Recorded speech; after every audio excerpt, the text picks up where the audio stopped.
Good evening, everyone. Tonight's entertainer, Mr. Bob Bovee, he's been here. This is probably, how many years have been coming here? 40? Since 1976. Okay, a long time. He's an old friend of ours, and Emphasis on old, right? he's been a friend of ours for a long time. Let's put it that way. And I'm sure it looks like several of you have been here and seen him before, or you've seen him else, so you know what to expect. And it's going to be a little bit of hillbilly music, a little bit of cowboy music, a little bit of like good jokes. Critics. Anyway, yeah, and Bob studied this music. I mean, he grew up with this stuff. I think his grandmother and other people in his family sang old folk songs, and he's studied old recordings, and he does this as well as anybody out there. That's right. You should be doing this, Annie. Anyway, please put your hands together for Mr. Bob Bovee. Thank you. It's good to be here. I could start you off with a history lesson here, maybe. Last week, I did 14 shows in 4 days. I was just telling Jim, over near Coffeeville, Kansas. I was doing songs of the pioneers, and I'm going to start off with one of those from the days right after the Homestead Act was passed, 1862. You could go out on the plains. You could claim 160 acres of land for free. All you had to do was build a permanent dwelling, stay there for 5 years, and cultivate a crop on land that never should have been plowed under in the first place. Well, we're seeing the results of that now. I was in Caney, Kansas. Their wells had run dry for the city. Couldn't get a glass of water in the restaurant. You could only buy a bottle. Anyway, that's what this song is about, is those hardships that people endured out there on the plains.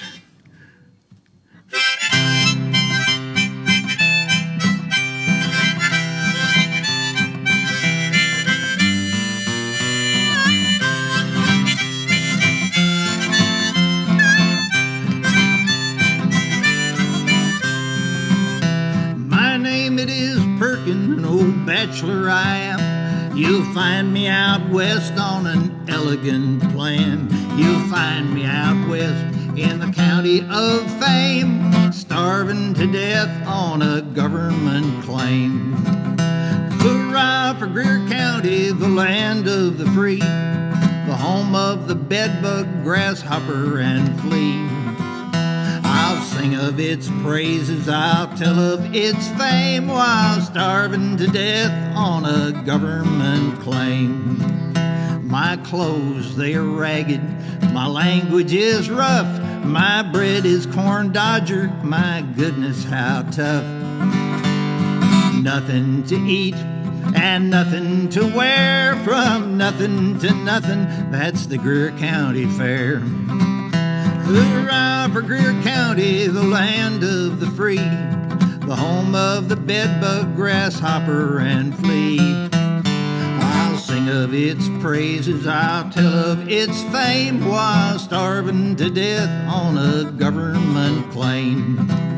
Well, my house, it's built of the national soil. The walls are erected according to Hoyle. The roof has no pitch, but is level and plain, and you always get wet if it happens to rain. Hurrah for Greer County, the land of the free, the home of the bedbug, grasshopper, and flea. I'll sing of its praises, I'll tell of its fame, while starving to death on a government claim.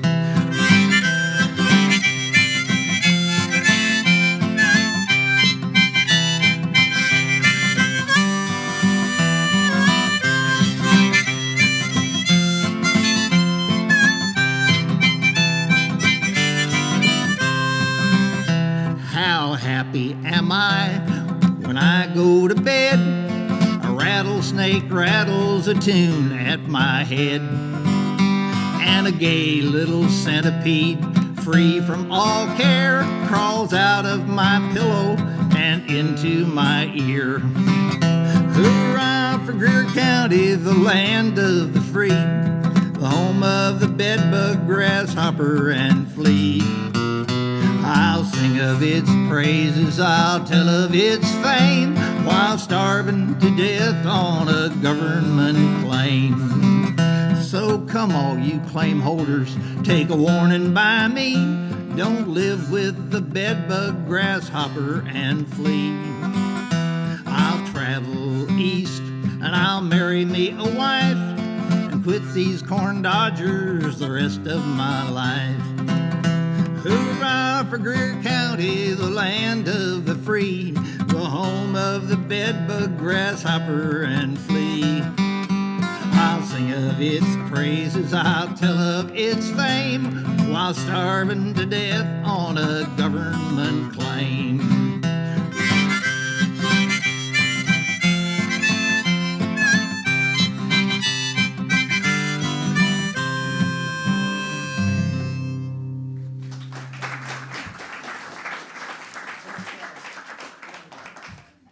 Thank you.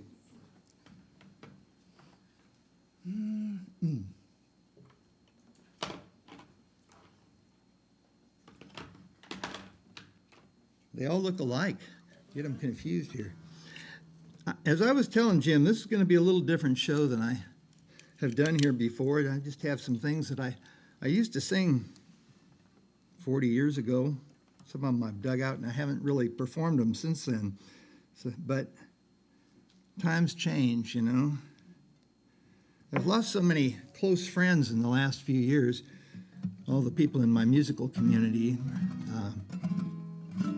It's got me thinking about those friends and the songs that I knew from them, so I'm going to be pulling a few of those out maybe, including this next one. This comes from a guy I considered a mentor to me and consider the best traditionally based songwriter that I knew. That's Bruce Phillips, Utah Phillips, the golden voice of the great Southwest. I really don't know what to say about this song. Maybe there's nothing to say about it. It's one called Going Away.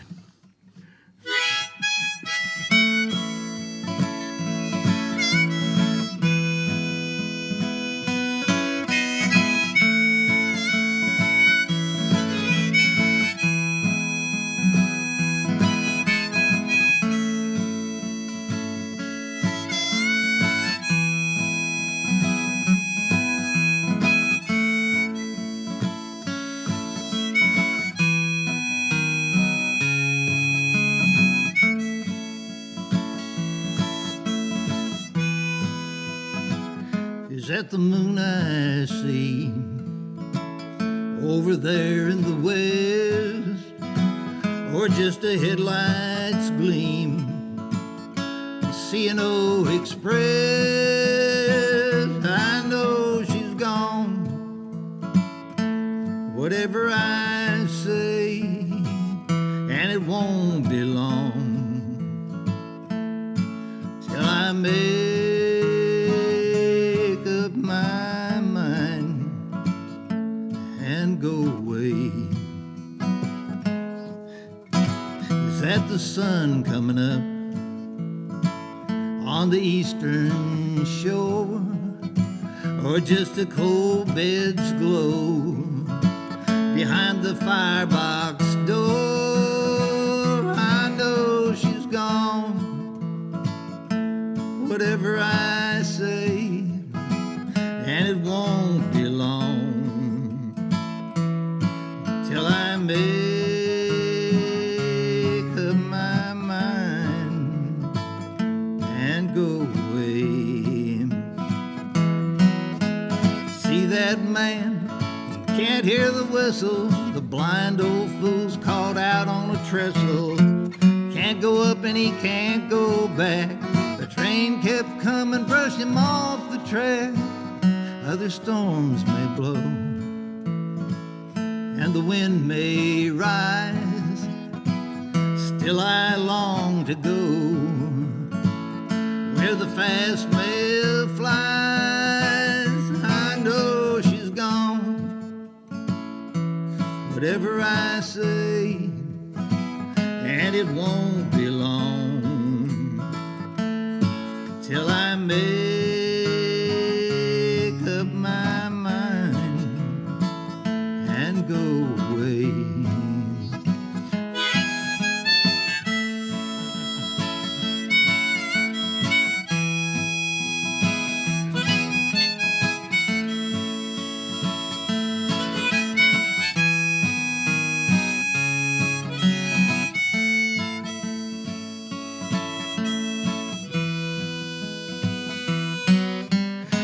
That man, he can't hear the whistle. The blind old fool's caught out on a trestle. Can't go up and he can't go back. Train kept coming, brushed him off the track. Other storms may blow and the wind may rise. Still I long to go where the fast mail flies. I know whatever I say, and it won't be long till I make up my mind and go away.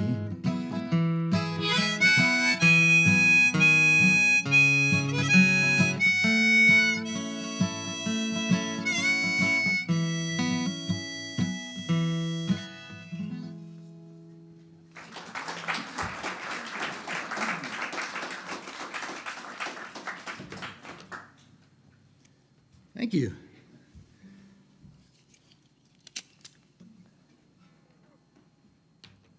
I've always played a lot of dance music.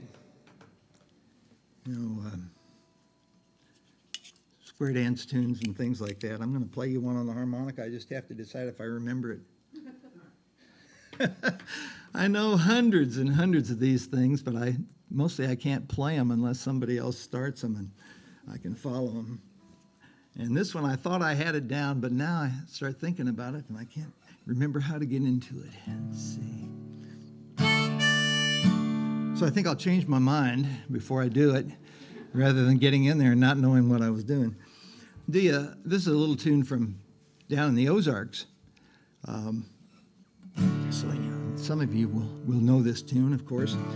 This one called Dry and Dusty. Seems appropriate for the year that I've had, anyway. It's been mighty dry and dusty.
I grew up in Nebraska, and yes, I do still take pills for it.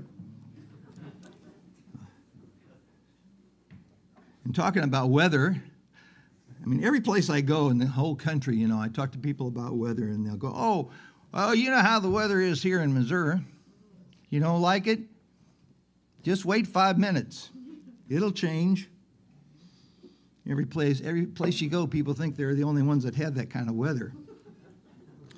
As I say, I grew up in Nebraska. That's where weather was invented. You know, you get over, well, from here you go up the Missouri River, cross over to the left-hand side, and you're in Nebraska, and that's where the Great Plains begin. Or we say it's where the West begins. Although there's people who say it's actually where the East peters out. Depends on your point of view, I guess.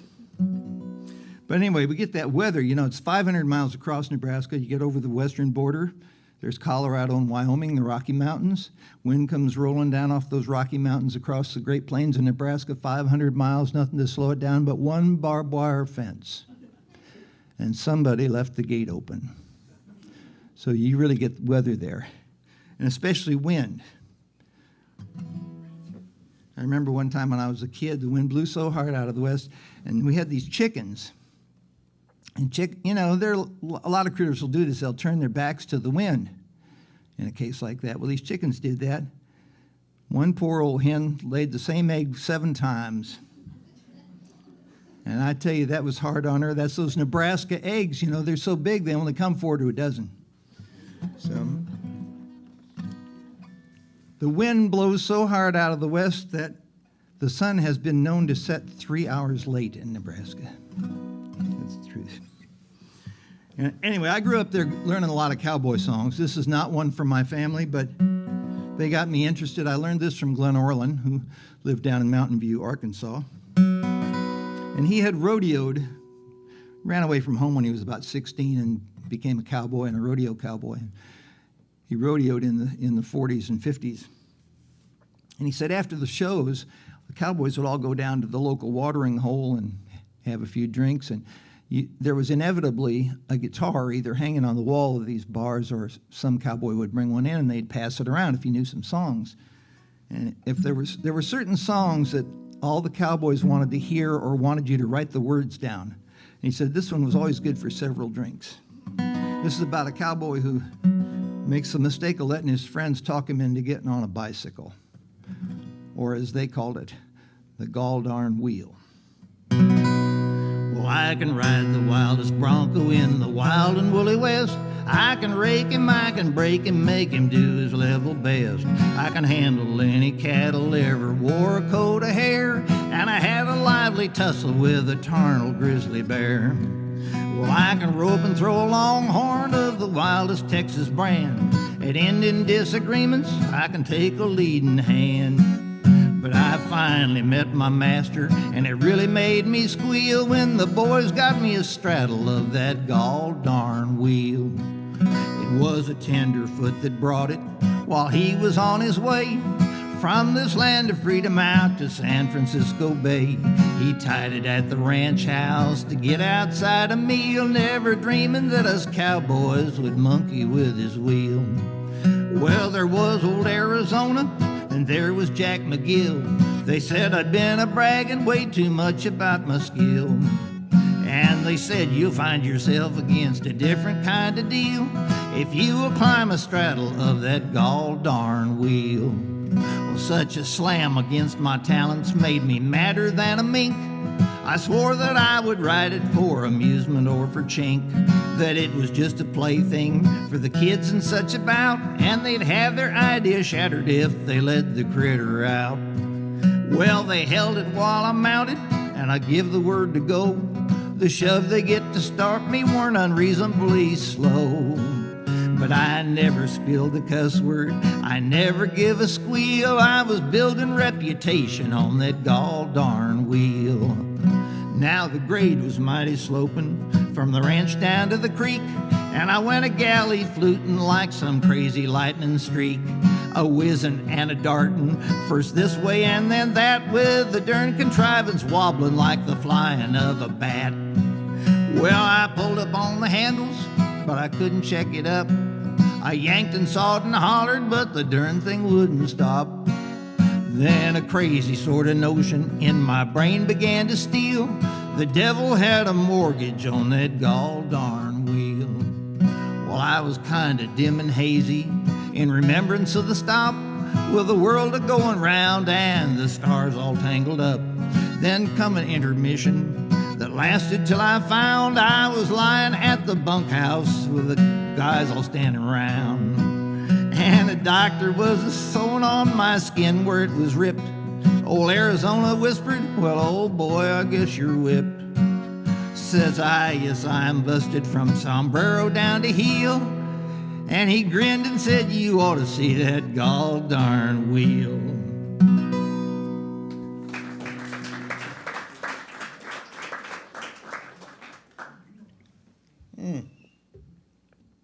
Thank you.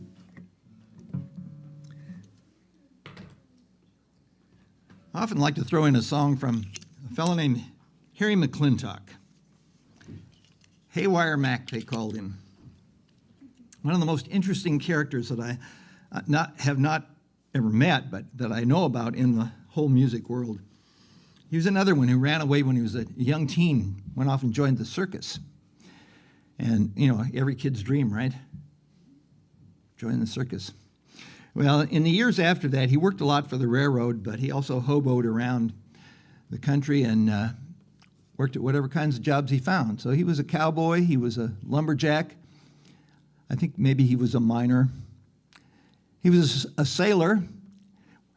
He was a mule packer for the U.S. Army in the Philippines. He was in South Africa for the Boer War and in China for the Boxer Rebellion. When he came back to the States, he was also one of the first country musicians to make phonograph records and to have his own radio show out on the West Coast. And he was a union organizer for the IWW, the Industrial Workers of the World, the one big union. Haywire Mac. You've heard some of his songs, including this one. He wrote the best hobo song and the best known hobo song of all, the song about the Big Rock Candy Mountain.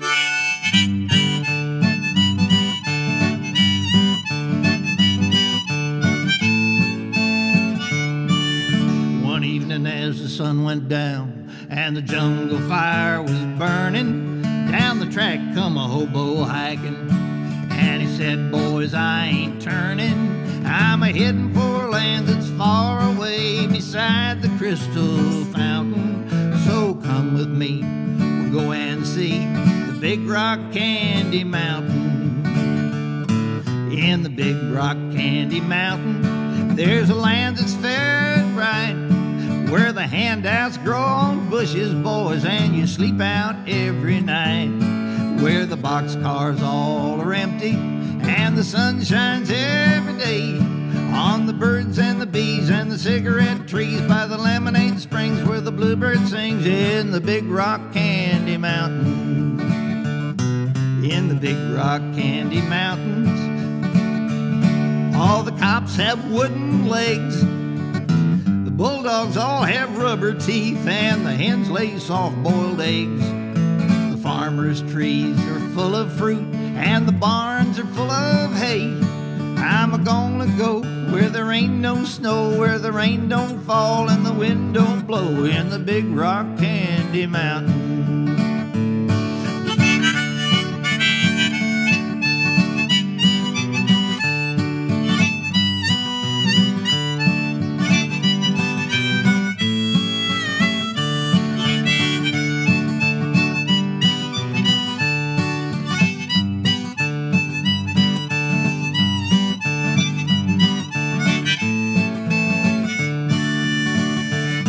In the Big Rock Candy Mountains, you never change your socks. Little streams of alcohol come a-trickling down the rocks. There's no short-handled shovels, no axes, spades, or picks. I'm a-gonna stay where they sleep all day, where they hung the Turk who invented work, in the Big Rock Candy Mountain. In the big rock candy mountains, all the jails are made of tin, so you can walk right out of them as soon as you are in. The brakemen have to tip their hats, and the railroad bulls are blind. Well, there's a lake of stew and a gin lake too, and you can paddle all around in a big canoe in the big rock candy mountain.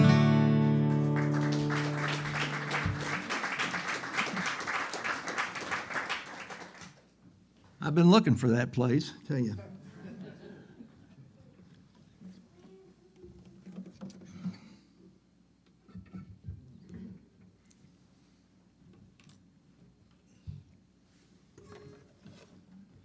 When I got interested in this old music, well, back in the early to mid-'60s, it was really hard to find the old recordings.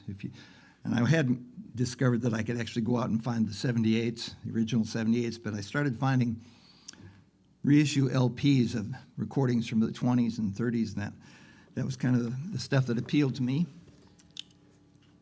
And one of the easiest to find in those days were recordings of the Carter family. So because of that, that's how I learned to play guitar, and it got me interested in this thing, the old cheese slicer. So I'll do a Carter family song. You know, sometimes I'm playing shows and somebody will come up to me and go, "Well, would you play something familiar?" I'd say, "Why is that?" They said, "So I can recognize if you're any good or not." Yeah. So I'm going to do you something familiar here. This is the Carter family's song, "The Worried Man Blues." And some of you may know it because it was revived and rewritten by the Kingston Trio back around 1960 or so. But I do it the old Carter family way. If you want to sing on this, here's a chorus that comes up every now and then. It goes, "Takes a worried man to sing a worried song. It takes a worried man to sing a worried song." Only twice. I'm worried now, but I won't be worried long.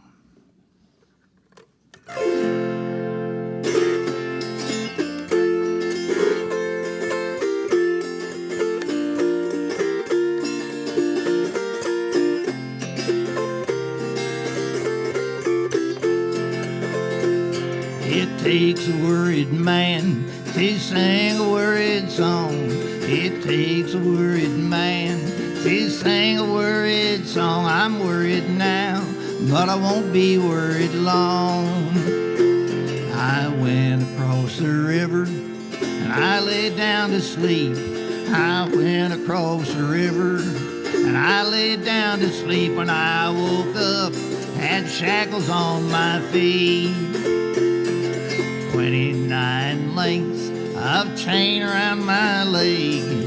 29 lengths of chain around my leg, and on each length the initials of my name. It takes a worried man to sing a worried song. It takes a worried man to sing a worried song. I'm worried now, but I won't be worried long.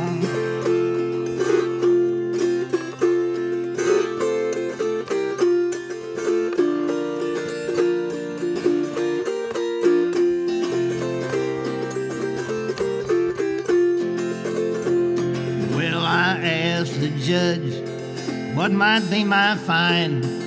I asked the judge, what might be my fine? 21 years on the RC mountain line. The train arrived, 16 coaches long. The train arrived, 16 coaches long. The girl I love is on that train and gone. It takes a worried man to sing a worried song. It takes a worried man to sing a worried song. I'm worried now, but I won't be worried long.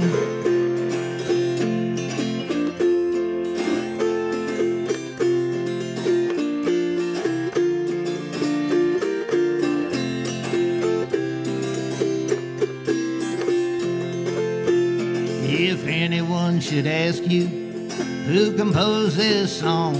If anyone should ask you who composed this song, tell them 'twas I, and I sing it all day long.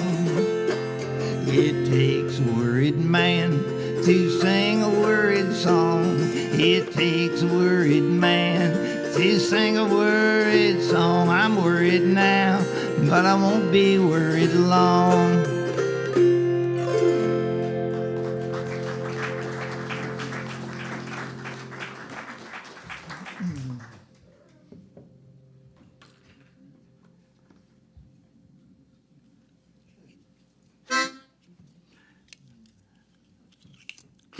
I spend a lot of time digging through piles of old records these days.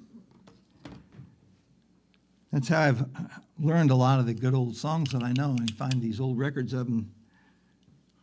A lot of them, nobody seems to know them or to perform them anymore. So about 40-some years ago, I was digging through a stack of records, and I pulled one out, and I thought, this looks really interesting. I thought that until I realized it was cracked. But I talked the guy into throwing it into a pile that I was buying, and I took it home and played it, and I decided I really liked the song. I never could quite work out how to make those little ticks sound in there as it hit the crack, but I had to give up on that part. But it's kind of a sad story. This one called It's All Gone Now.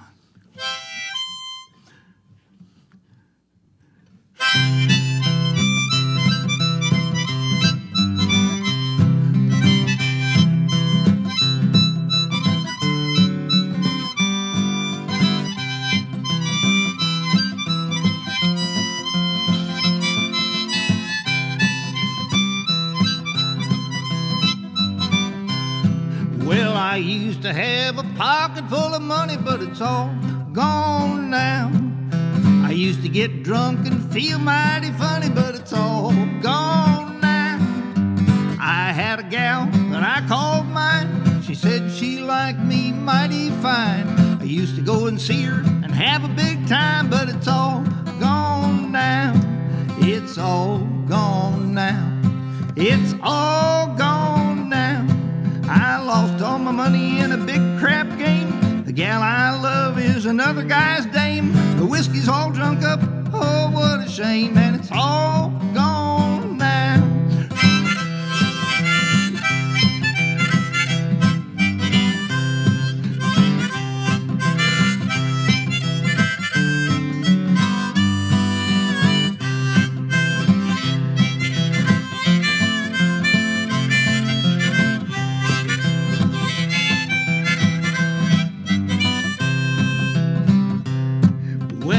To have a dog that believed in fighting, but it's all gone now. When he fought, he enjoyed the biting, but it's all gone now. He never was whooped in any fight. When he whipped a dog, it was an awful sight. But if a dog was able, he'd run with all his might, and it's all gone now. It's all gone now. It's all gone now. My dog was walking right along down the trail. A fight slipped upon him, easy as a snail. Caught my dog by the end of his tail, and it's all gone now.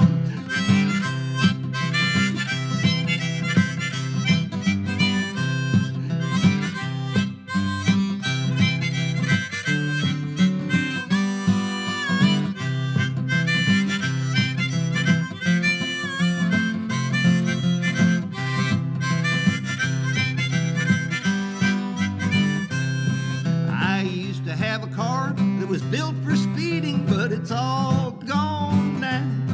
I let my gal steer it while I done the feeding, but it's all gone now. She run it into a telephone pole, wrapped it up like a jelly roll. She's in the hospital and I'm in the hole, and it's all gone now. It's all gone now. It's all gone now. I saw she was headed for the ditch. I reached over, cut off the switch. She hit that pole like a son of a gun, and it's all gone now.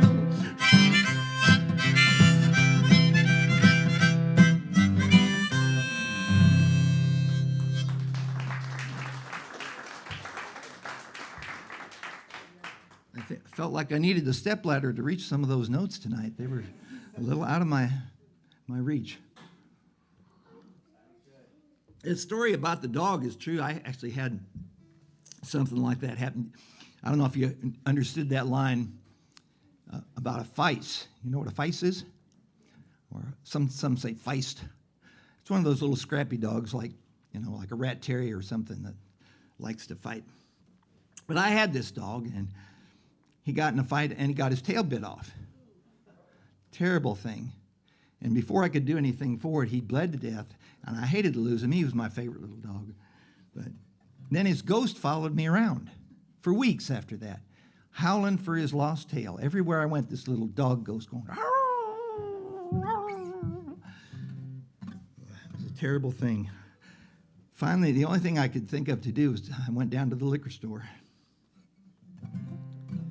Because, that's where they retail spirits.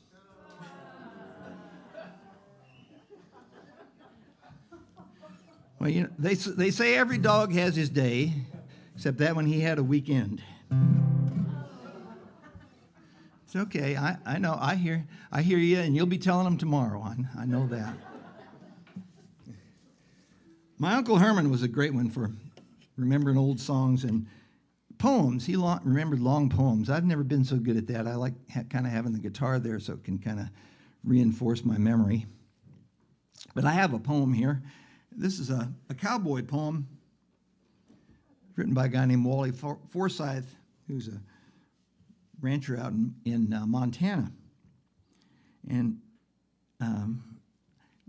it's a fairly philosophical song. I know we don't think of cowboys as being deep thinkers, but they're just like the rest of us. So this is a cowboy's view of reincarnation. What does reincarnation mean? A cowpoke asked his friend. Well, it happens when your life has reached its end. They comb your hair and wash your neck and clean your fingernails and lay you in a padded box away from life's travails. Then the box in you goes in a hole that's been dug in the ground. And reincarnation starts in when you're planted beneath that mound. Them clods melts down, just like your box, and you who is inside, and then you're just beginning on your transformation ride. And a wild grass will grow upon your rendered mound till one day on your lonely grave a single flower is found. And say by chance a horse should wander by and graze upon this flower that once was you, and now's become your vegetative bower. Well, the posy that the horse done eat up with its other feed makes bone and fat and muscle essential to the steed. But parts left that he can't use, and so this passes through and finally lays upon the ground this thing that once was you. And say by chance I wanders by and I see this on the ground, and I wonders and I ponders at this object that I've found. And I think of reincarnation, life and death and such, and I come away concluding, pal, you ain't changed all that much. It's called reincarnation. I am going to sing another cowboy song here. This is one my grandma used to sing.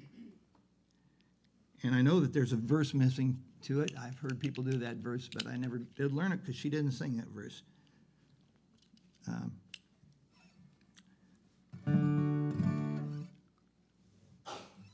The song was actually written by a guy named Jack Thorpe. And he was the first, well, he wasn't a folklorist, but he was the first song searcher who went out and collected cowboy songs. He had been working as a working cowboy in the Southwest, quit his job, traveled around from one cow camp to another. Wherever he'd hear somebody was singing some of the old cowboy songs, he'd go there and try to learn the songs from them. But he also wrote a couple of them, including this one. And this one is a pretty sad one called Little Joe the Wrangler.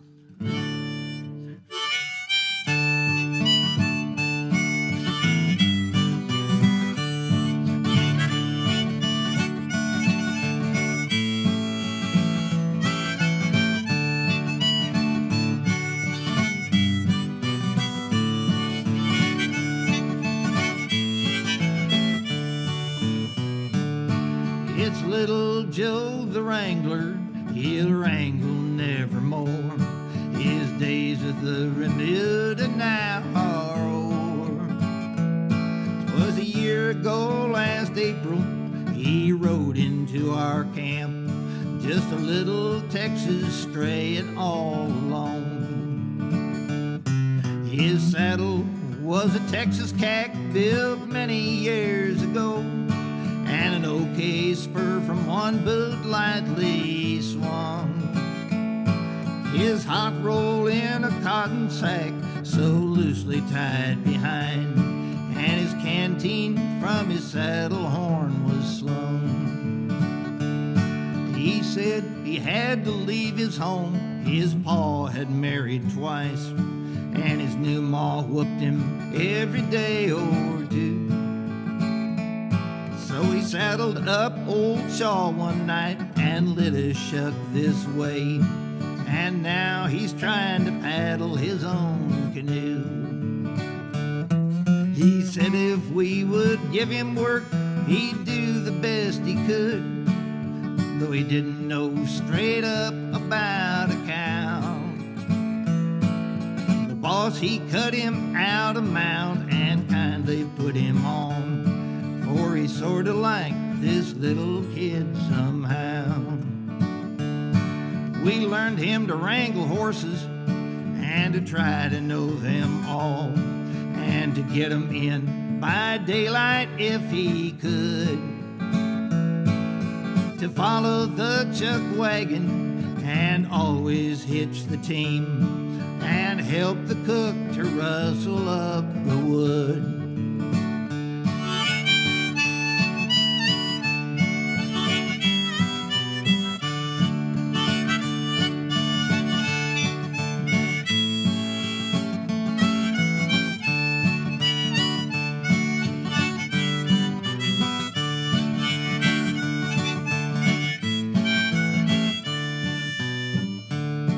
We had driven to the Pecos, the weather being fine, camped on the south side in a bend. When a norther commenced blowing, we had doubled up the guard, for it had taken all of us to hold 'em in. Now little Joe the Wrangler was called out with the rest, though the kid had scarcely reached the herd, when the cattle they stampeded like a hailstorm long they fled, and we were all a-riding for the lead. Midst the streaks of lightning, our rider could be seen. It was little Joe the Wrangler in the lead. He was riding old Blue Rocket with a slicker o'er his head, trying hard to stop the cattle in their speed. Well, we finally got 'em milling and kindly quieted down, and the extra guard back to the wagon did go. But there was one a-missing, and we knowed it at a glance. Our little Texas stray, poor Wrangler Joe.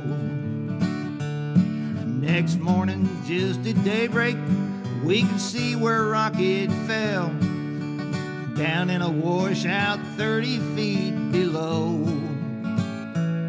Pinned neath his horse, mashed to a pulp, his spur had rung its knell, was our little Texas stray, poor Wrangler Joe.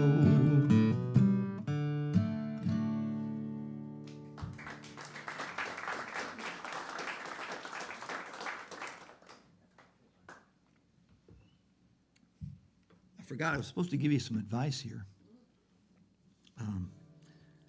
My financial advisor, those are words I never thought I'd be saying in my life.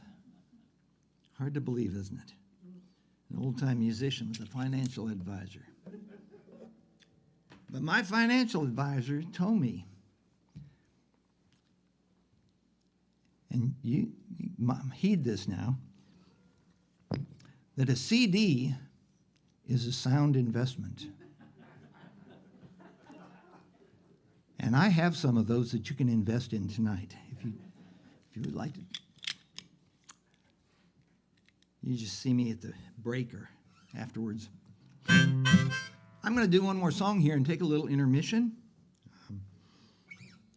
I think Jim gave you all the directions you need for what to do around here. Sing a song that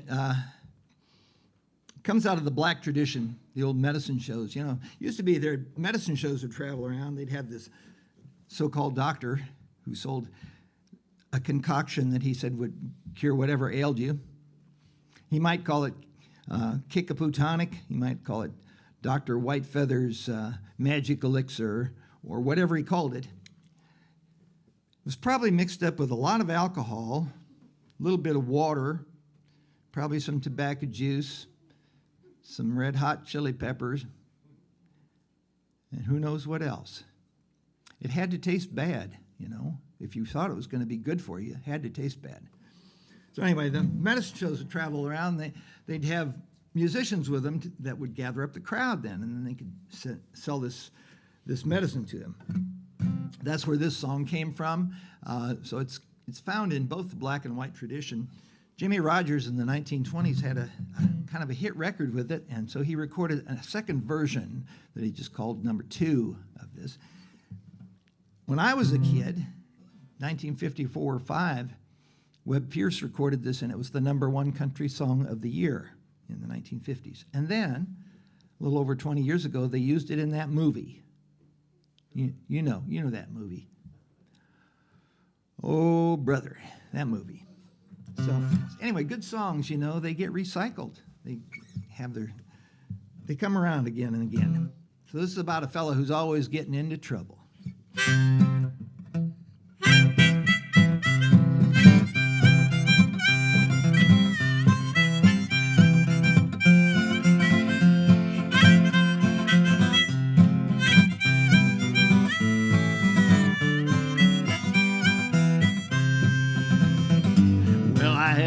Named Campbell.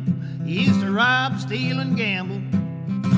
Thought he was the smartest guy around. He was out tomcatting one night, started a big fight when a big policeman came and knocked him down. He's in the jailhouse now. He's in the jailhouse now. Well, I told him over again, lay off that whiskey, don't you drink that gin. He's in the jailhouse now.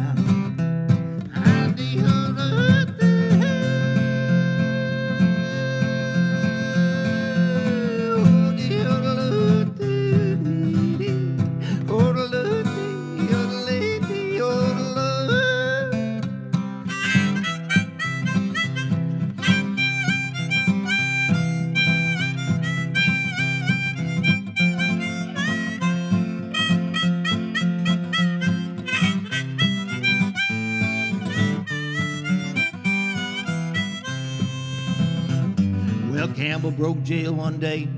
He thought he'd get away, but the police came and they caught him at the train. The cop said, I come for you. Campbell said, that just won't do, 'cause Campbell never was my name. He's in the jailhouse now. He's in the jailhouse now. Well, oh, Campbell, he broke out all over town. The fool walked about. He's in the jailhouse now.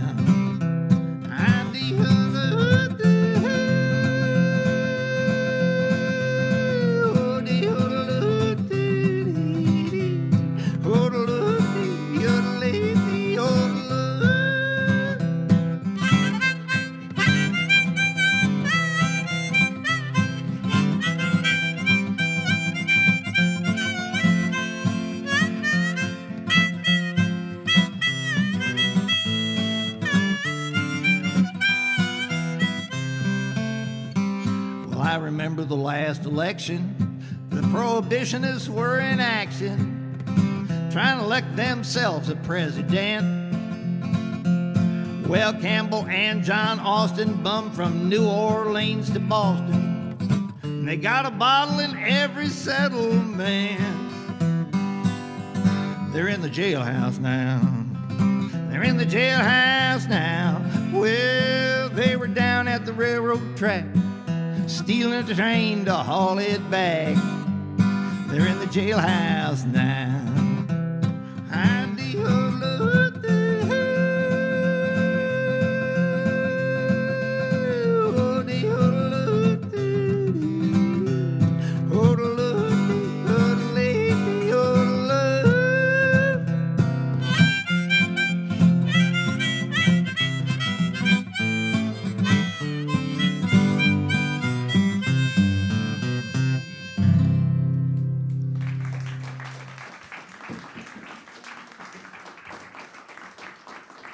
Thank you. We'll take a little intermission. I'll be back in about 15.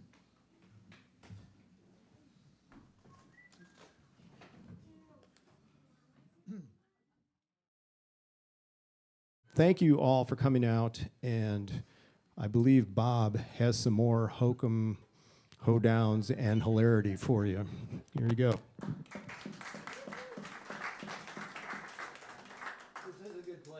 Playing here through, I think, at least 5 different locations of the focal point over the years, 6 maybe. Always a favorite of mine. When I started coming here, Jane Vidrine, who was then, she wasn't even married the first time. She was Jane Grosby was booking it. I owe her for a lot of things. Well, This is going to be a strange one. I don't know if I've ever done this anywhere. This is one I learned off of Milton Brown and his Brownies record, Western Swing Band, but it was a jazz standard from back in the 20s.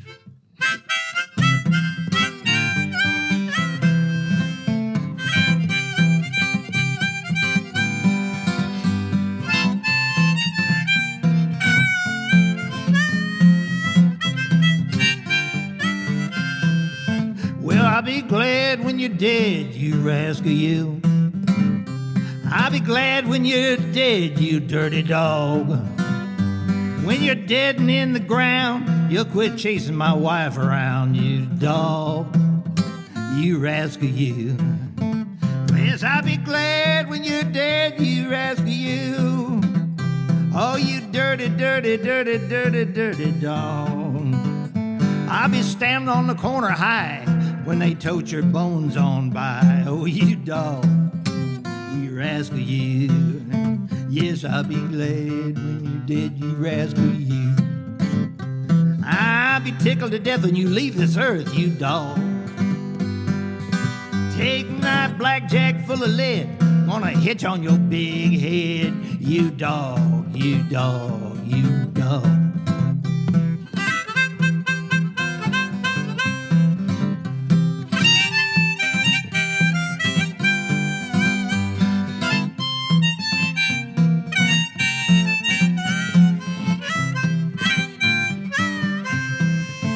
I'll be glad when you're dead, you rascal, you. I'll be glad when you're dead, you slimy hound. You took my wife to a picture show. What else I do not know. Oh, you dog, you rascal, you. Yes, I'll be glad when you're dead, you rascal, you. I'll be tickled to death when you leave this earth, you dog. You bought my wife a Coca-Cola, thought you was gonna play on her Victrola. Oh, you dog, you rascal, you.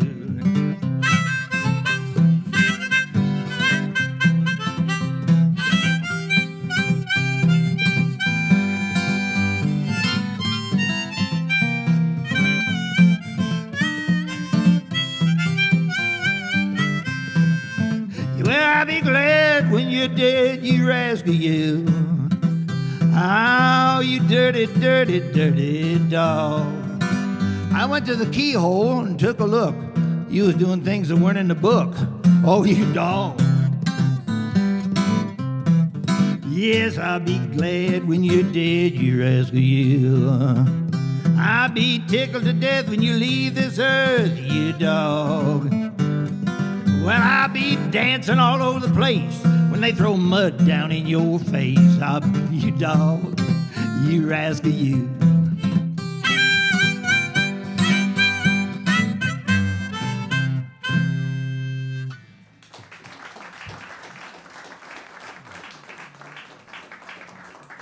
Okay, well, that's all the jazz for tonight, at least. I'm going to do you another song from my family. My family sang always unaccompanied, even the ones that played musical instruments. But when they sang the old songs, they sang them unaccompanied. So I'm going to do this one that way. Probably 40-some years ago, my grandma gave me an old tobacco tin. About yay big, had a little handle on the top, had a hinged lid. After you got done with the cut plug tobacco that came in it, then you could use it for a lunchbox. Now it's true, kids would carry their lunch to school in these tobacco tins. But this one was full of, well, you would call it junk. Kind of old family treasures, but nothing of any worth. You know, there was a broken juice harp. There was a bowl of a broken clay pipe. There was a little quilt square that my great-grandmother had quilted as a little girl, so that would have been in probably the 1870s. And assorted other stuff. But in the bottom of this box, there was a little sheaf of papers. And that consisted of songs that my great-grandmother had written down longhand. One of those was a song she called the Cowboy. And it's a song that we all know as Streets of Laredo or the Cowboy's Lament. There's a recent book on the history of that song. They've actually discovered who wrote it. And there's a cowboy named Fletcher. He wrote it in Dodge City, Kansas in 1878. Well, this little piece of paper where my great-grandmother had written it was dated 1897, so it had already passed around a bit by then, I guess. So this is her song that she called the Cowboy. As I rode down by Tom Sherman's barroom, one morning in May, I spied a young cowboy all dressed in white linen, as cold as the clay. Well, I see by your outfit that you are a cowboy. These words he did say as I slowly rode by. Come sit down here by me and hear my sad story. I'm shot through the breast and I know I must die. 'Twas once in the saddle like you I went darting. Once in the saddle like you I was brave. First took to drinking and then to card playing, and then in a quarrel down to my grave. Well, you speak of my death to my gray-headed mother. Break the news gently to my sister so dear. But never a word of all this must you utter when they gather round you my story to hear.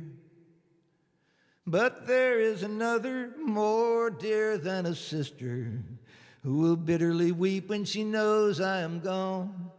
But another more worthy may win her affection, for I'm only a cowboy and I know I've done wrong. And gather around you a crowd of young cowboys. Tell them my story and tell them my fate. Tell them to listen and by me take warning, and leave their wild roaming before it's too late. And come and bring me a glass of cool water. These were the words this poor fellow said. But when I returned, the spirit had left him and gone to its giver. The cowboy was dead. The Cowboy.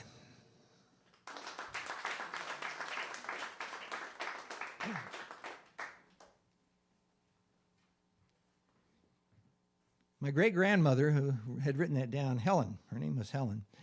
Her last name was Baker, at least when I was growing up, because she'd married Ed Baker. Ed was from southeastern Kansas and had cowboyed there as a young feller.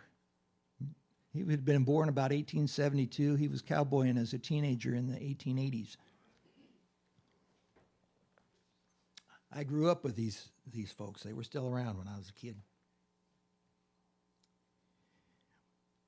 Ed said one time he was out, he was probably 14 or 15, he was out working a bunch of cows all by himself. Pretty empty country out there in those days. And he said he looked up on the ridge, and there were 5 or 6 riders headed his way. So, of course, he stopped to, jaw with them because you didn't see that many strangers out there. Well, it turned out they were a gang of bank robbers. They'd been robbing little banks down there in Kansas and over into Missouri, I guess. And they talked this young, impressionable kid into running off with them to rob banks. Well, Ed said they were thoroughly dishonest, disreputable, despicable characters. And so they were really a lot of fun to hang out with. Well, he went with them. He'd been with them for maybe 4 or 5 weeks robbing banks. And they had added another new guy to the gang. This guy's name was Buck.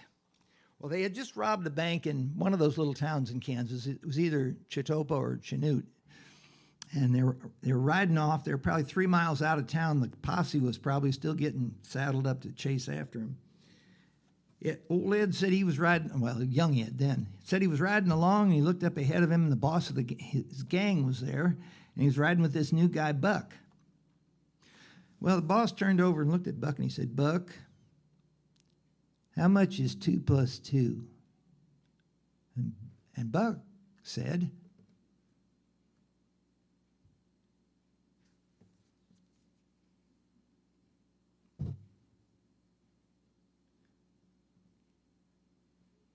"5. Boss pulled his gun out and shot him right off his horse, kept right on going. Well, Ed said he couldn't stand it. He kicked his pony in the slats and rode up by him and said, "Boss, I seen what you done to Buck. How come you done that?" He said, "He knew too much."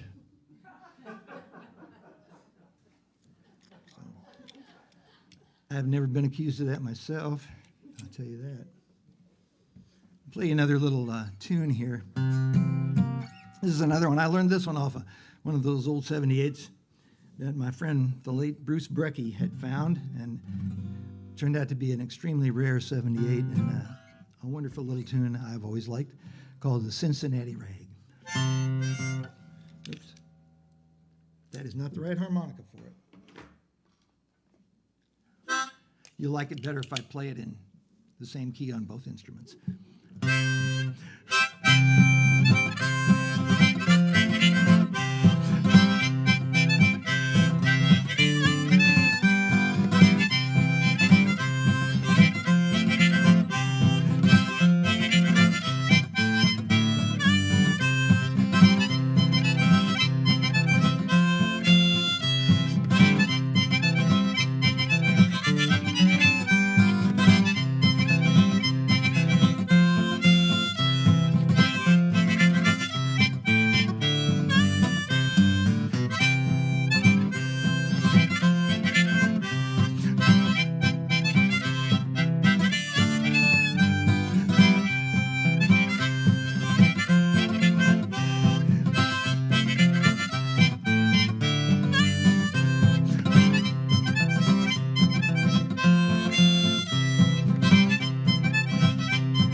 were talking old records here before the show. We were talking about Hank Williams.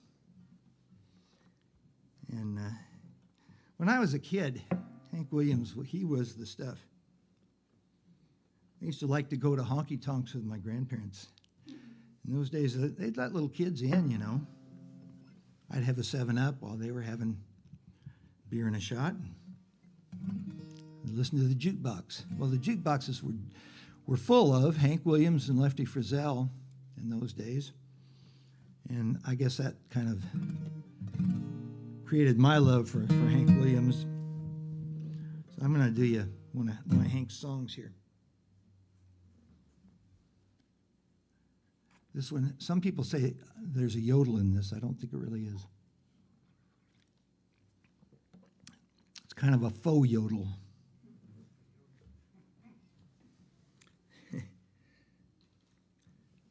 I once sang this at a concert in Paris, though, and the whole audience started trying to yodel along with it. It was a scary thing, I tell you.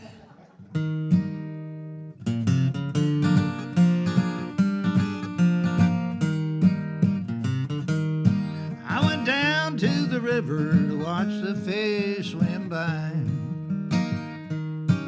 When I got to the river, so lonesome I wanted to cry. Oh, Lord, I jumped in the river, but the doggone river was dry. Wish he's long gone now. I'm lonesome blue. Well, I had me a woman, she wouldn't be true. Made me for my money, then she made me blue. Well, a man needs a woman he can lean on, but my leaning post is done left and gone. Yeah, she's long gone now. I'm lonesome blue.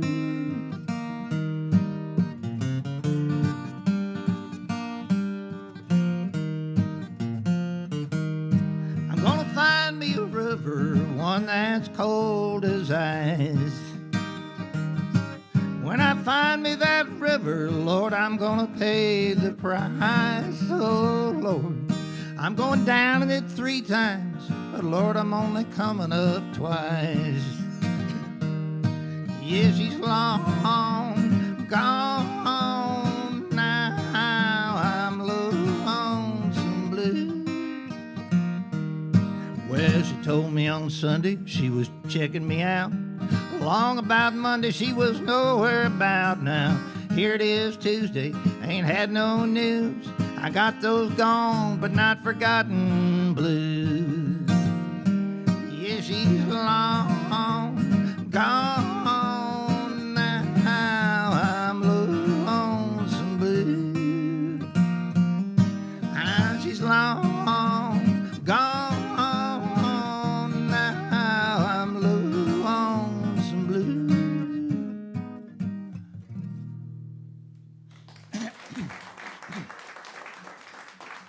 Whoops.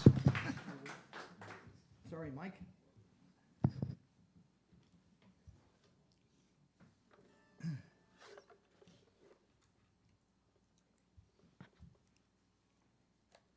Sound a little dry and dusty on that one, too.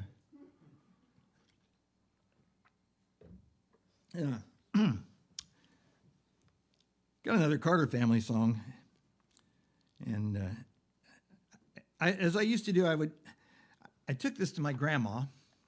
I'd always learn a new old song and take it to her and see if she knew it. I sang this one for her, this Carter family song. And she said, "Oh, I know that old song." She said, my stepdad used to sing that one. That's Ed Baker I was talking about. She corrected me on one of the lines in it, or at least with his version of it. This is a song about an aggravating woman. Not that I've ever known of such a thing myself. I think it's probably just all mythology, but. And her name is Lula Walls. This is called That Aggravating Beauty, Lula Walls.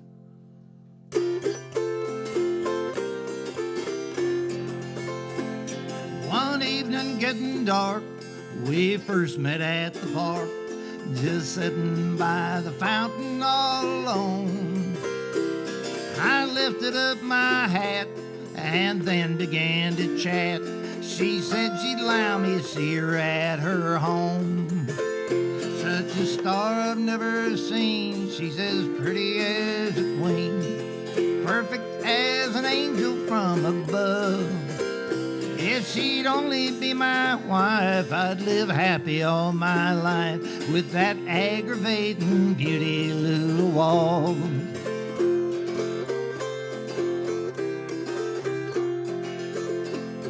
If she was only mine, I would build a house so fine, around it so many fences tall.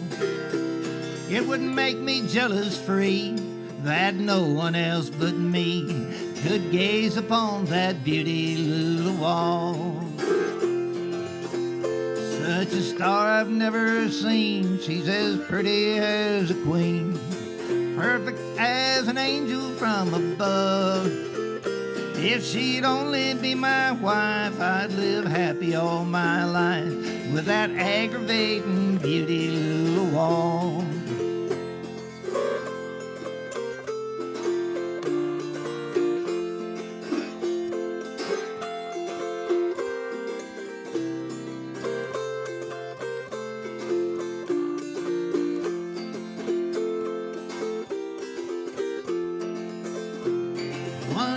Getting late, I met her at the gate, and I asked her if she'd wed me in the fall. She only turned away, and nothing would she say, that aggravating beauty little wall. Such a star I've never seen. She's as pretty as a queen, perfect as an angel from above. If she'd only be my wife, I'd live happy all my life with that aggravating beauty little wall.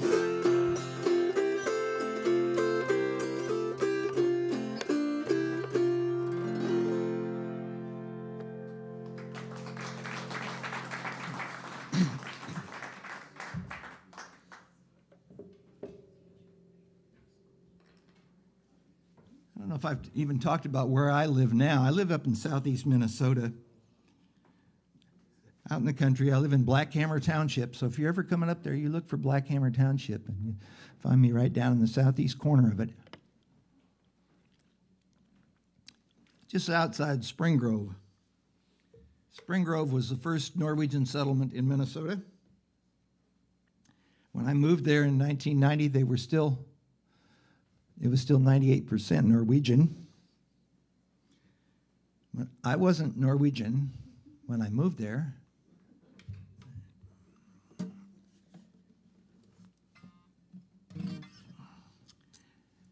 And I'm about, 30 miles from La Crosse, Wisconsin. That's my big town. 50,000 people, So I go over there and do my shopping and stuff. And I work there a lot. I play a lot in the nursing homes and things like that over there. So a lot of times when I get done playing, I don't feel like going home and fixing dinner, so I'll go out to eat. Well, I discovered this old German-style restaurant there that I really like. So I started going there, and they don't have waitresses. It's all men waiters. And they're always dressed in black pants, white shirt. And they take a dish towel and fold it diagonally and wrap it around their waist and tie it. It's kind of like like an apron thing. Anyway, the last time I went there, my regular waiter George came over to my table, and I ordered some soup and coffee, and we talked a little bit. And when he turned to go, I noticed he had a spoon in his back pocket, a teaspoon.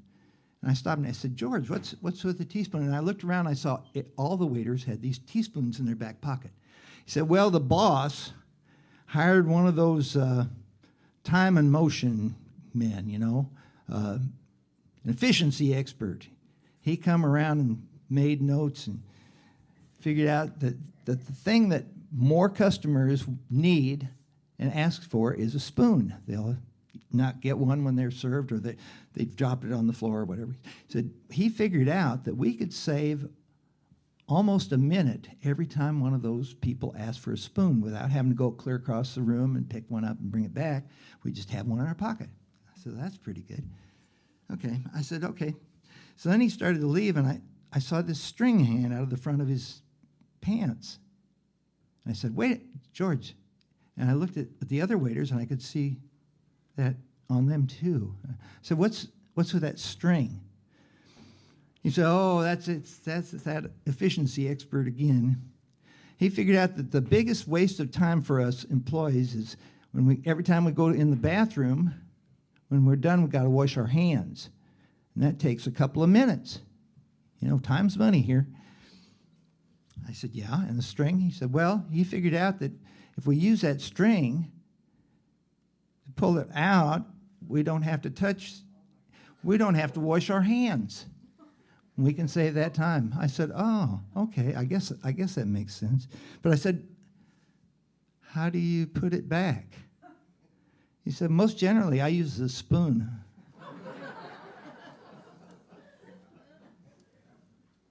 Yeah.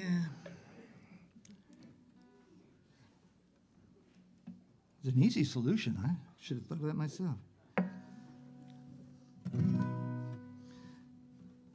I'm going to sing you my hit song. I only have one. And by hit, I mean this has been recorded by 8 or 9 different singers besides me. I have literally made tens of dollars on this song. And it comes from the days back in the early 70s when I was making a lot of my living as a street musician. I'd go out usually 5 days a week. I'd be out on the street 4 or 5 hours a day playing for whatever tips people wanted to put in. And at the time, I also was performing with Miss Stevie Beck, the queen of the autoharp. And Stevie said, you should write one of those, like those old country gospel songs. Write a song about street singers' heaven. You know, she said there's songs, country gospel songs about all kinds of stuff. You know, there'll be no blind ones there, and there's no school bus in heaven, things like that. She said, you should write one about street singers' heaven where there's a crowd on every corner and a hat that's always full. I thought, well, that's a good line. So I took that away and made up this song. If you know it, sing along. She turned it into a little echo chorus.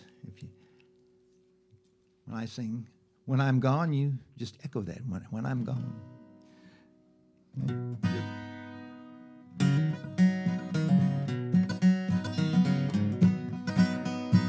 standing on the corner with my guitar in my hand, I'm just a poor musician in an old street band, waiting for the coins for all these songs I sold, and trying to keep warm out here in the cold.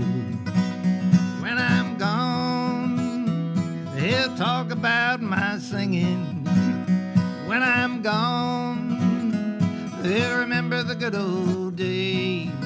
I'll be in heaven with my golden guitar ringing, where there's a crowd on every corner and a hat that's full always. Trying to keep warm enough to move my aching fingers. If I'd get 2 bits from every soul that lingers, or just a dime for every smile I put on a passing face, I could stack 'em up to heaven and climb up to that place. When I'm gone, they'll talk about my singing. When I'm gone, they'll remember the good old days. I'll be in heaven with my golden guitar ringing, where there's a crowd on every corner and a hat that's full always.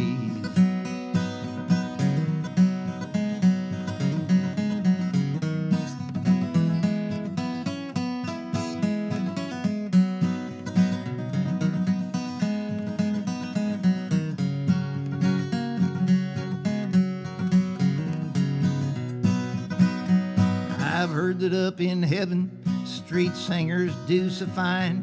Folks have to walk around the block just to get into the line, to get up to the singer's hat and drop in $100 bill. And all the streets are heated to keep away the chill. When I'm gone, they'll talk about my singing. When I'm gone, they'll remember the good old days. I'll be in heaven with my golden guitar ringing, where there's a crowd on every corner and a hat that's full always.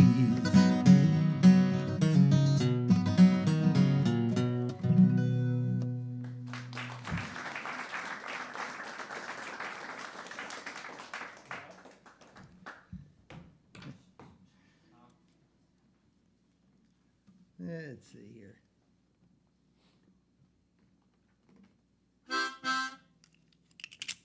Whoops.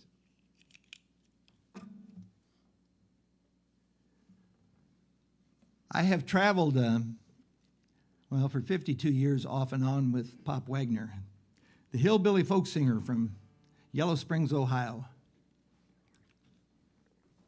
My best friend and the brother I never had. And in 1972, when we met, we decided we'd take a little trip out to the West Coast. We set off from Minneapolis, stuck out our thumbs, hitchhiked down to Denver, Colorado, where we met up with Utah Phillips. Utah had promised to teach us a little bit about hopping freight trains. So he took us down to the yards there in Denver and helped us get on a train going over the Rocky Mountains through the Moffett Tunnel, which is like a 9-mile tunnel where you get to breathe diesel smoke the whole way. We took that train over to Salt Lake City, got off there, hitched the rest of the way out to San Francisco, played on the streets, visited people, caught a freight out of there up to Redding, California, where they broke up the train, left us stranded, and so we hitched from there up to Portland, Oregon. In Portland, after we played around there for a while, we went down to the yards in North Portland and caught a UP freight out of there. Took us all the way down to Pocatello, Idaho, where we got thrown off the train, and then hitched the rest of the way back to Minneapolis. This sounds like a long trip, but it really only took a few weeks. Well, Pop had just received his poetic license. And he decided he was going to put it to good use and write a song about this trip. So he did. I mean, he used it very liberally and came up with a song. And there's not, well, parts of it are true, parts of it aren't. So, and this is one I have not performed. I used to do this 40 years ago, but it's been a long time.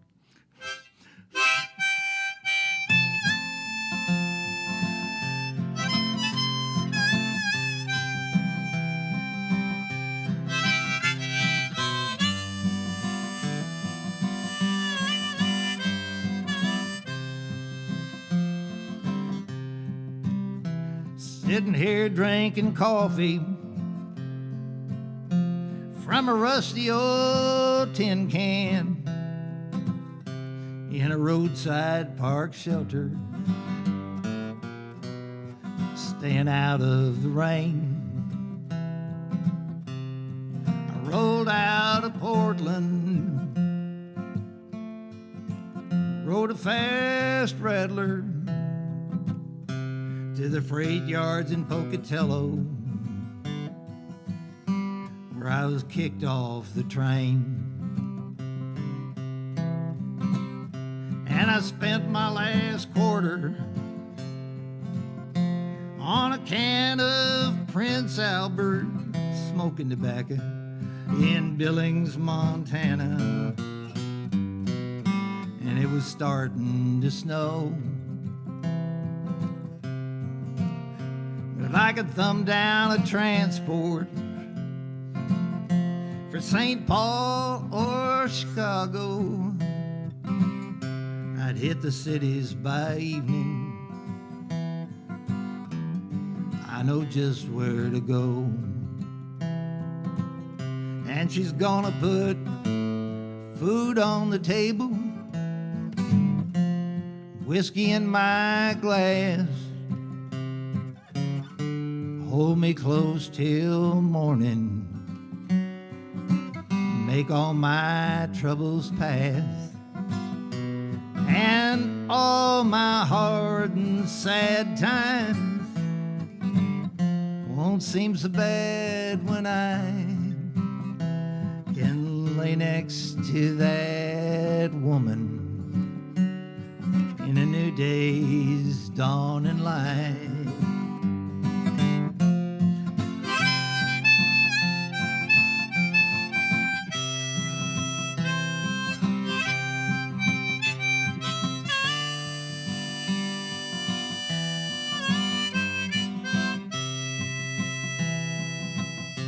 Yes, I spent my last quarter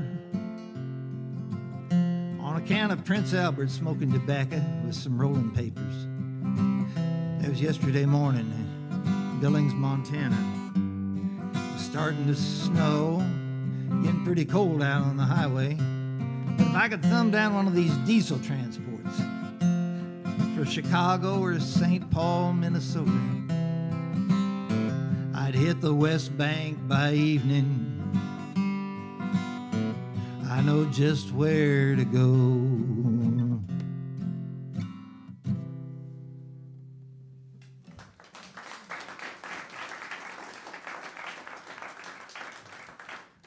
Like I said, I hadn't sung that song for about 40 years, but I read something on Facebook. A mention of that song by Ted Kooser. Anybody know that name, Ted Kooser? He was the United States Poet Laureate for a while. He's from Nebraska, but he was talking about that song that had brought him some memories because he had bought the record back in 1977 when it came out. And anyway, so it brought it back to me. If you don't know Ted Kooser, look him up. He writes poetry that's like people talking, only better. Yeah.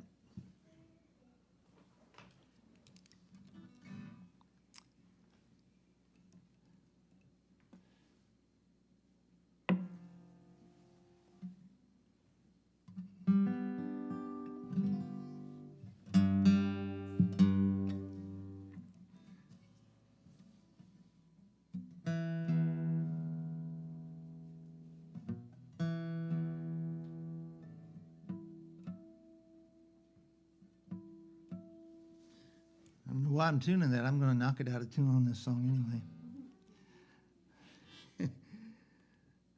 As I said early on, this is kind of a different show. I'm doing a lot of stuff that I never would have expected I would do it at the focal point, but I'm going to. I'm going to do you a Johnny Cash song. When I was a kid, when I first heard Johnny Cash, I think I was about 12. And he only had a few records out at that time, and I liked him. And one of his big records was The Ballad of a Teenage Queen. Anybody remember that one? Well, it hasn't aged as well as a lot of his. You can imagine it was kind of aimed at the kid market, but the other side of that record was a song about the river, the Mississippi. And this has been a favorite of mine for a long time.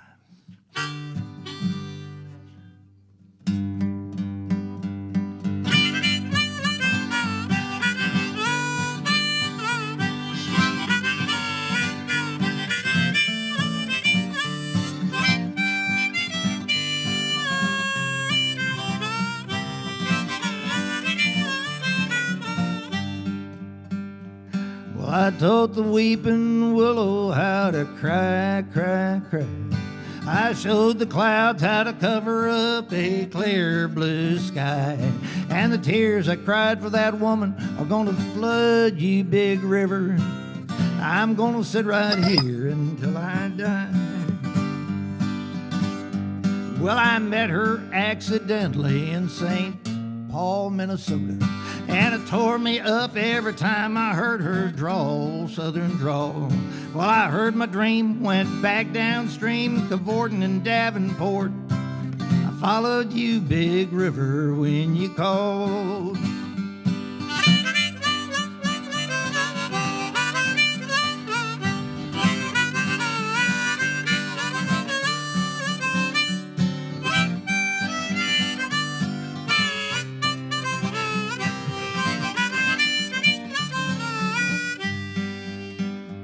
Well, she took me to St. Louis, later on down the river. Freighter said she's been here, but she's gone, boy, she's gone. Well, I caught her trail in Memphis, but she just walked up the bluff. She raised a few eyebrows and she went on down alone. Well, batted on down to Baton Rouge, River Queen, rolling on. Take that woman on down to New Orleans, New Orleans. Go on, I've had enough. Dump my blues down in the Gulf. She loves you, Big River, more than me.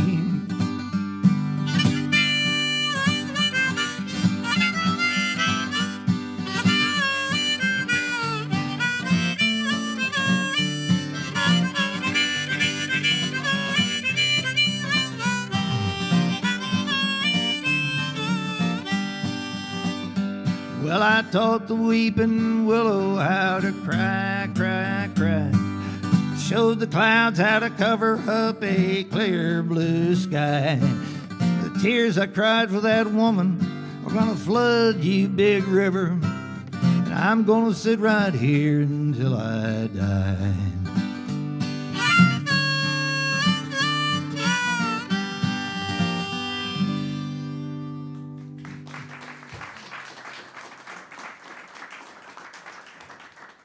You know, when I started playing music, when I first heard some of the old country recordings like the Skillet Lickers and the Carter Family and so on from the 20s, those records were only about 40 years old or less. Now, the record I got that from is now 65 years old. I guess that makes it old time, doesn't it? I keep hitting that microphone stand, and I apologize to all of you for those funny noises I've been getting from here. I'm going to move it farther away.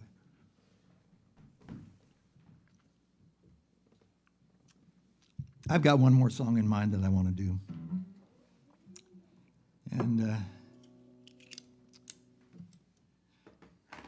this is one that comes from one of the great American songwriters, probably the first really successful commercial songwriter in America.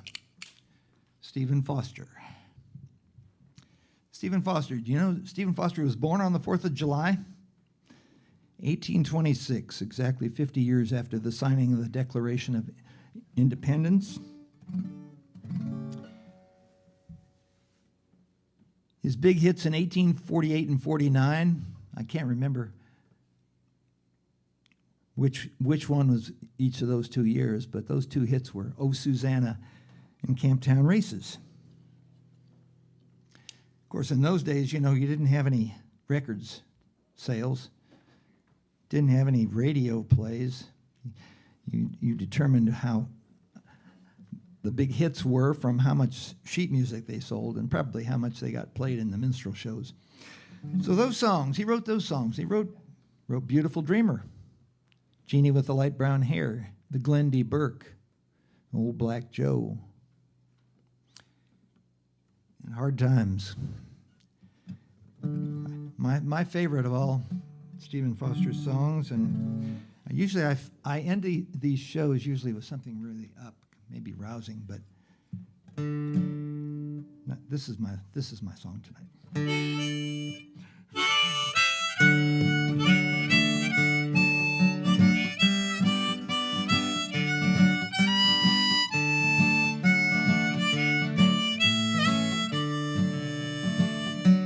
Let us pause in life's pleasures and count its many tears, while we all sup sorrow with the poor. There's a song that will linger forever in our ears. Oh, hard times come again no more. 'Tis a song, a sigh of the weary. Hard times come again no more. Many years you have lingered around my cabin door. Oh, hard times come again no more.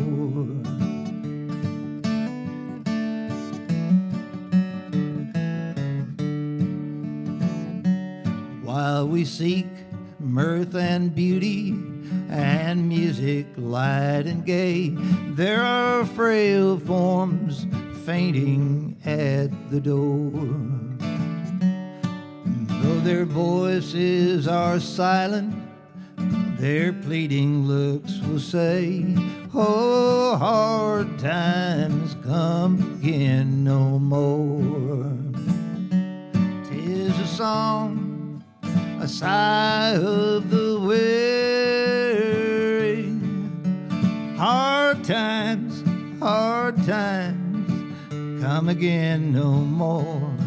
Many days you have lingered around my cabin door. Oh, hard times come again no more.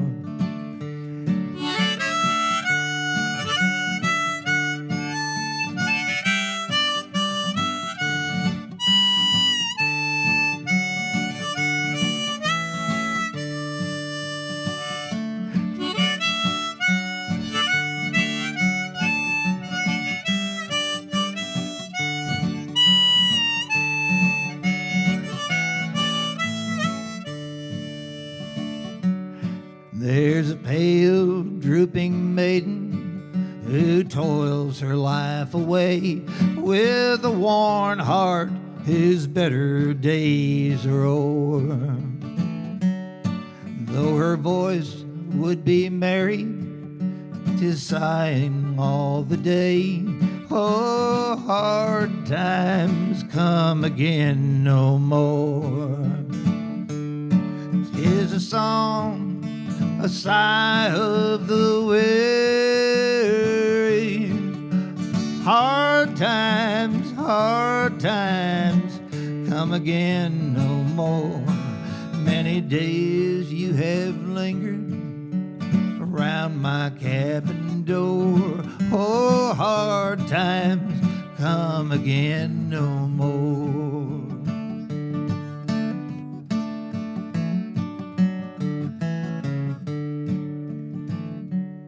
Tis a wave that is wafted across a troubled sea.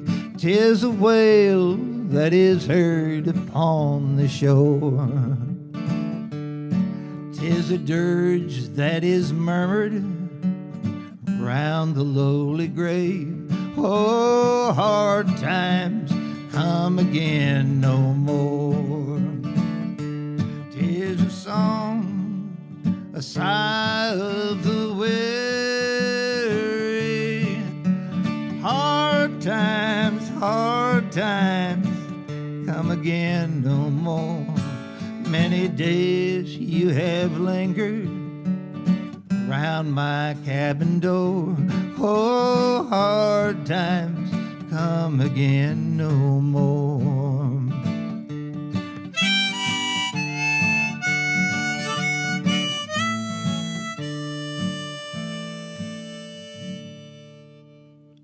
Thank you all.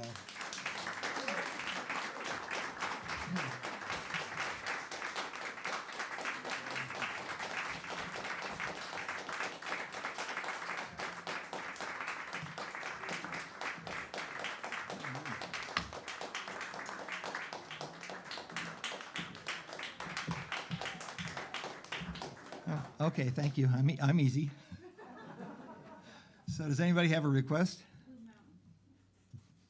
Okay. That was easy.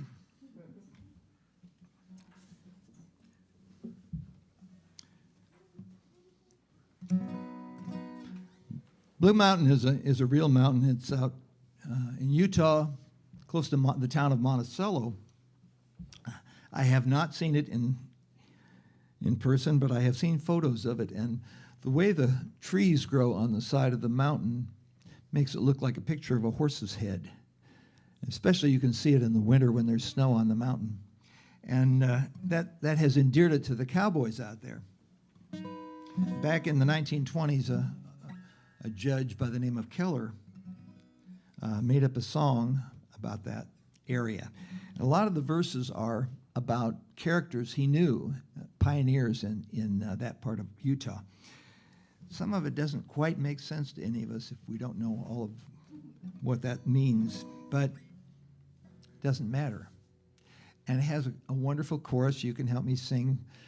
Blue Mountain, your azure deep, Blue Mountain with sides so steep, Blue Mountain with a horse head on your side, you've won my love to keep. My home, it was in Texas.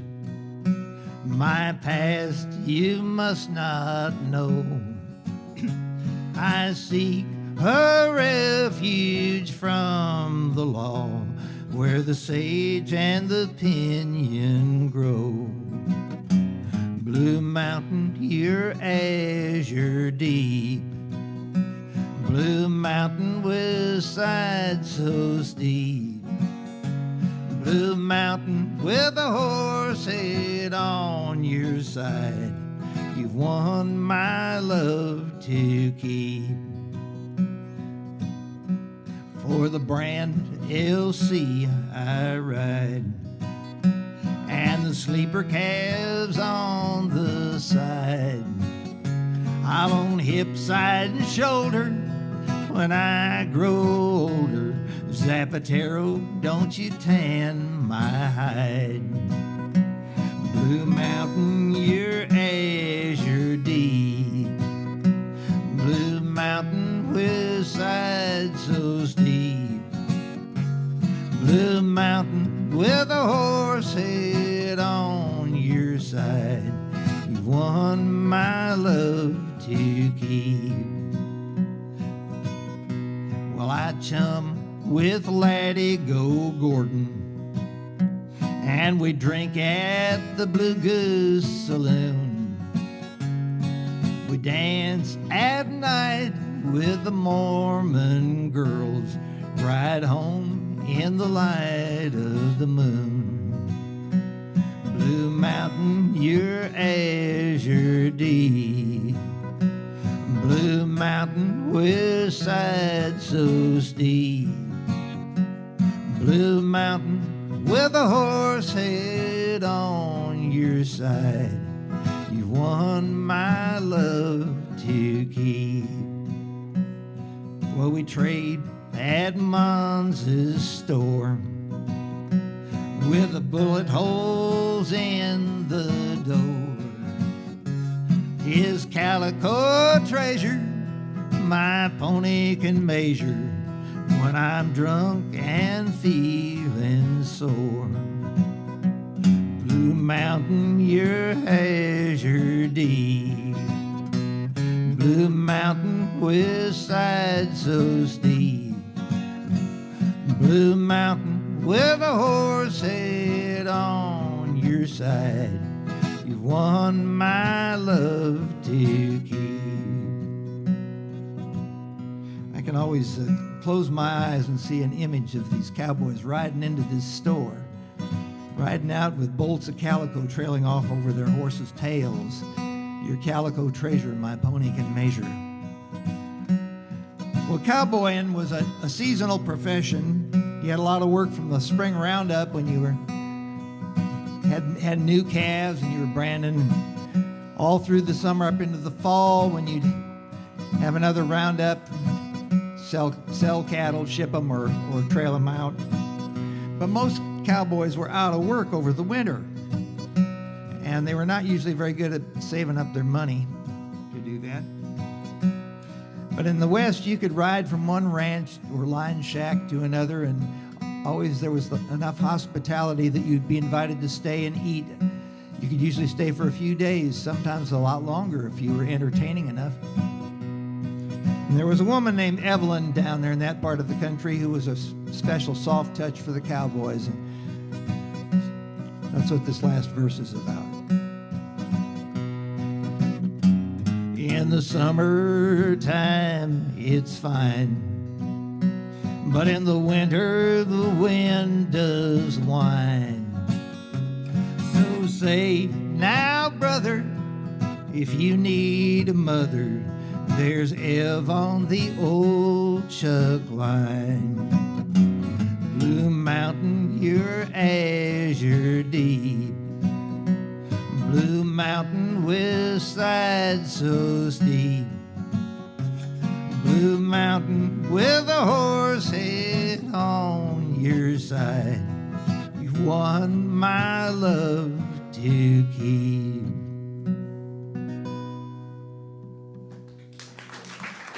Thank you.